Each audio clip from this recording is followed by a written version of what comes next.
Hello दोस्तों। मुझे उम्मीद है कि आप सभी अच्छे होंगे। दोस्तों, अब हम डिस्कशन करने वाले हैं बैंक निफ्टी में। बैंक निफ्टी में इतना बेहतरीन आपको मोमेंटम मिला, ट्रेडिंग डे हाई का ब्रेकआउट मिला, प्लस 45,000 का ब्रेकआउट मिला, प्लस 45,100 का आपको ब्रेकआउट मिला। काफी बेहतरीन लॉजिक आपके उसमें छिपे हुए हैं। एक एक पॉइंट को ध्यान में समझना। सबसे बेहतरीन यहां पे समझने वाली बात क्या है, ध्यान से समझना। मैं समझाऊंगा कि मार्केट इससे नीचे क्यों नहीं गया। भाई यहां पे तो इतनी नजदीक फिलहाल कोई सपोर्ट भी नहीं दिखाई दे रहा था बैंक निफ्टी में। हालांकि सपोर्ट था, इंपॉर्टेंट सपोर्ट हमारे लिए ये था, क्योंकि मार्केट यहीं पे बाउंस ले रहा था बार बार। क्योंकि काफी लोगों ने ये सोच के ट्रेड किया होगा, अगर मार्केट सेलिंग अपॉर्चुनिटी की तरफ चल रहा है तो कम से कम यहां तक आए, इस सपोर्ट जोन तक मोमेंटम को पकड़ लेते।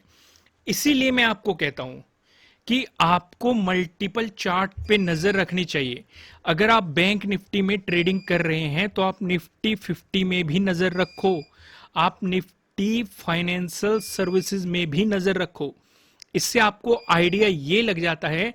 कई बार आपको बैंक निफ्टी पे कोई सपोर्ट नहीं दिखाने देगा, लेकिन निफ्टी 50 एक इंपॉर्टेंट सपोर्ट लेवल पे होगा, उस वजह से इसे भी होल्ड करके रखता है।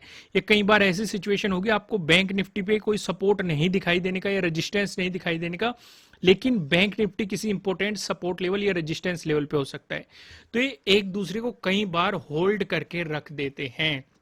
आइए कुछ सिचुएशन समझते हैं। जैसे कि आप यहां पे देखो, सीधे सीधे अगर हम अपॉर्चुनिटी की बात करें, निफ्टी 50 की बात करें, निफ्टी 50 की मैं आपको अलग से वीडियो भी प्रोवाइड करूंगा। यहां पे ऑब्जर्व करेंगे, ये सपोर्ट जोन पे जो ये तीन हमारे लिए जोन थे, एक ये सपोर्ट जोन था, ये रेजिस्टेंस जोन था, और ये सपोर्ट जोन था। बिल्कुल सेम रेजिस्टेंस जोन से रिजेक्शन लिया और इसी सपोर्ट जोन के आसपास है। हमने निफ्टी 50 में ये ऑब्जर्व किया। अगर निफ्टी फाइनेंशियल सर्विसेज में ऑब्जर्व करें तो मार्केट 20,000 कि राउंड लेवल का ब्रेकडाउन देने की बार बार कोशिश कर रहा है, लेकिन दे नहीं पा रहा। साथ ही साथ यहां पे एक पैटर्न भी फॉर्म कर रहा है। तो जिस भी तरफ इसका अगर ब्रेकडाउन मिल जाता तो हम नेगेटिव मोमेंटम पे फोकस करते, ब्रेकआउट मिल गया तो हम एक पॉजिटिव मोमेंटम पे फोकस करते। पहला हमारा रेजिस्टेंस बनता ट्रेडिंग डे हाई का, और प्रीवियस डे हाई भी इसी के नजदीक है, इसका ब्रेकआउट मिलता तो हमें फिर से अपॉर्चुनिटी मिलती। सेम यही चीज बैंक निफ्टी में हो रही थी। अगर आप ध्यान से देखेंगे, यहां पे भी आपको रिजेक्शन दिखाई दिया प्रीवियस डे हाई के पास से, साथ के साथ ऊपर हमारे दो दो रेजिस्टेंस बैठे हुए थे, एक 45,000 का और एक 45,100 का। ये दोनों रेजिस्टेंस बैठे हुए थे। तो जो मार्केट ने यहां से आपको एक नेगेटिव मोमेंटम दिखाया, मार्केट ने प्रीवियस डे क्लोजिंग से नीचे भी दी। जो अपॉर्चुनिटी थी वो पहली ही कैंडल में थी।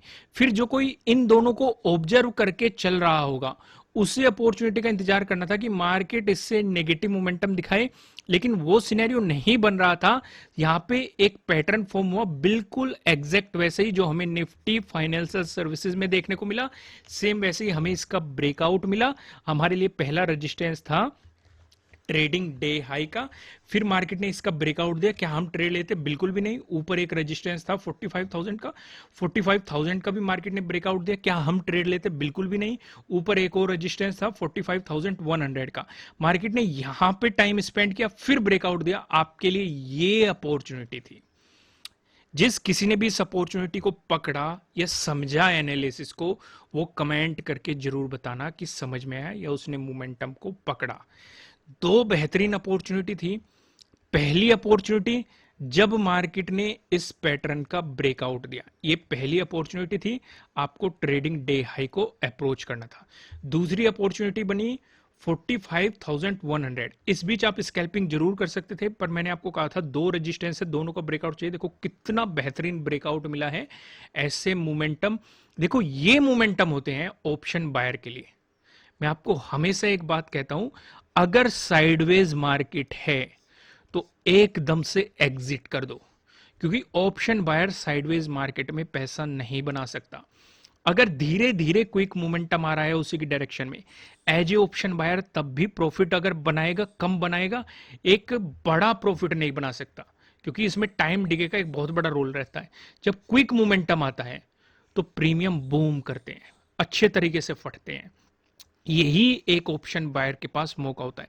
ऑप्शन सेलर तीनों सिचुएशन में पैसे बना सकता है, लेकिन ऑप्शन बायर इस सिचुएशन में पैसे बनाता है। यही मैंने जो नए वाले कोर्स है उसमें यही चीजें समझाई हुई है, सिर्फ इसी चीज पे फोकस किया है, क्विक मोमेंटम पे। तो यहां पे जो आपको ये अपॉर्चुनिटी मिली है, सीधे सीधे जो मार्केट में ये मोमेंटम मिला है, ये क्विक मोमेंटम मिला है, और यहाँ पे मार्केट ने आपके प्रीमियम को एकदम से ब्लास्ट कर दिया होगा। बहुत ही बेहतरीन मोमेंटम देखने को मिला होगा अपसाइड। तो जिसने भी इस मोमेंटम को पकड़ा मुझे जरूर बताना कमेंट करके। कल की सिचुएशन को देखते हैं हम कि कल किस तरीके से देखेंगे, लेकिन उससे पहले कुछ चीजें देखते हैं।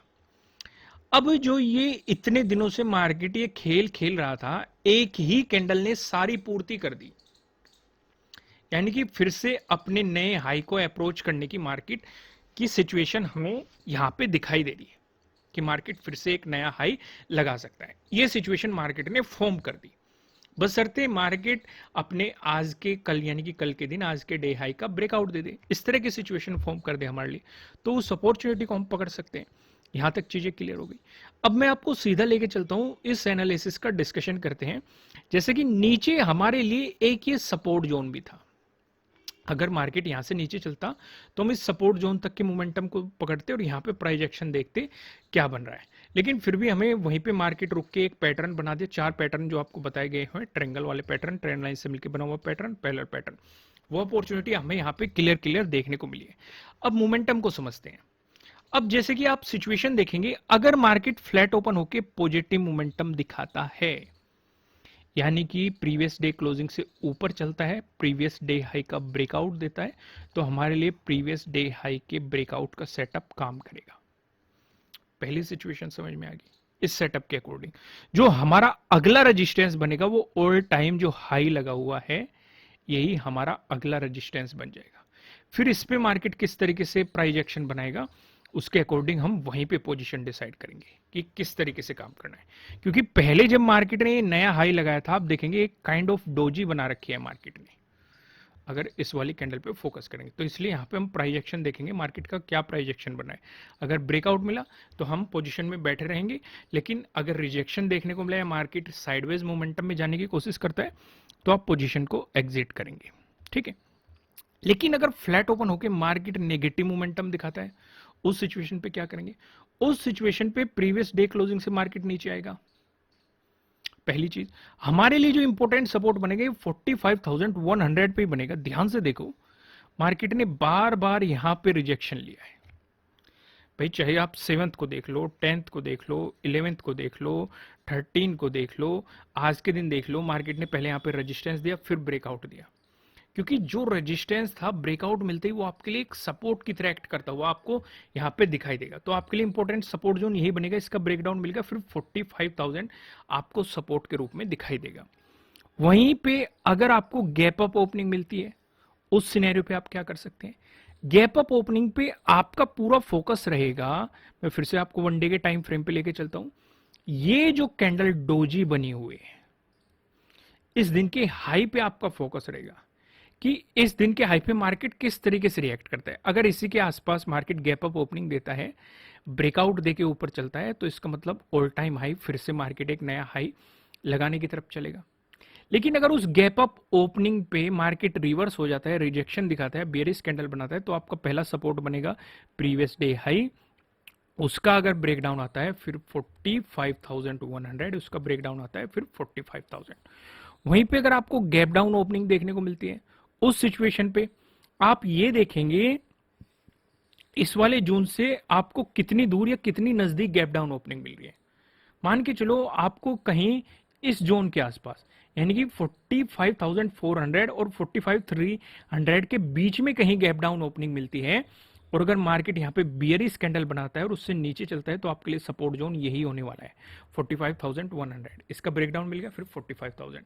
लेकिन अगर बुलिश कैंडल बनती है तो आपके लिए जो रेजिस्टेंस बनेगा प्रीवियस डे हाई बनेगा, क्योंकि प्रीवियस डे हाई और प्रीवियस डे क्लोजिंग दोनों एक ही जोन में बैठे हुए हैं।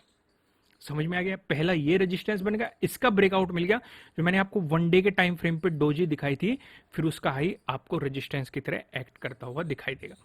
दोस्तों, कंटेंट कैसा लग रहा है कमेंट करके जरूर बताना। वीडियो को लाइक करना बिल्कुल भी मत भूलना, और नए हो सब्सक्राइब करना, बेल आइकन प्रेस करना। फिर मिलेंगे किसी नेक्स्ट वीडियो में किसी अच्छे कंटेंट के साथ। Thank you.